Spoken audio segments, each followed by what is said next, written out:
And anybody that's interested in a Marshall tractor. Now, actually, I knew a guy locally that owned 5 of these. It was a hobby. He screwed that out. That was your glow plug. He used to soak little like 1-inch pieces of dowel in a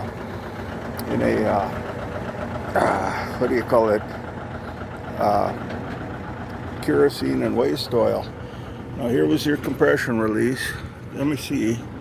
Yeah, here it is. This spun off.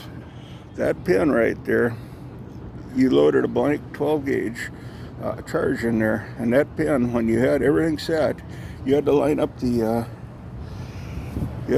there should be 2 arrows on this thing ran counterclockwise. Yeah, she turns. There should be an arrow. Here's an arrow right here. There should be an arrow on somewhere on the flywheel. Well, there's compression stroke. Anyhow, he'd set this back. This was part of the compression release. He'd set it there. He'd line up 2 arrows. He'd walk around the side, and he'd tap that with a hammer. Tap that little pin with a hammer. And then he'd quick come around and do the compression release. Oh, one more step. You did have to lock the clutch disengaged, or else she didn't have enough power to turn it over. You could not, this is like the Fordson, you could not pull start this tractor. You'd rip the rear end out of it trying to pull start it. Some guys, there's a guy, Bradshaw Tractors over in Wales. He crank starts his. They were slotted for a crank. Yeah, but it was a 2-man crank. The thing stood out, about 4 feet out the side.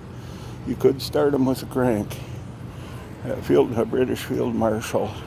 They were kind of unique. They did have some of them did have a PTO. Let's walk around back.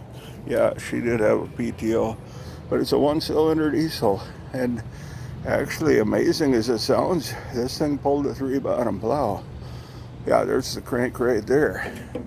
This is the crank right here. But yeah, I'm trying to remember. See,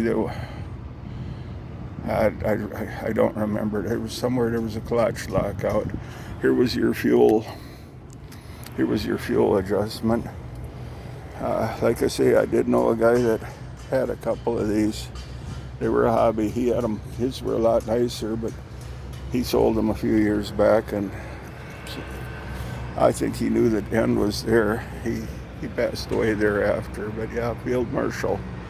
Anyhow, thank you.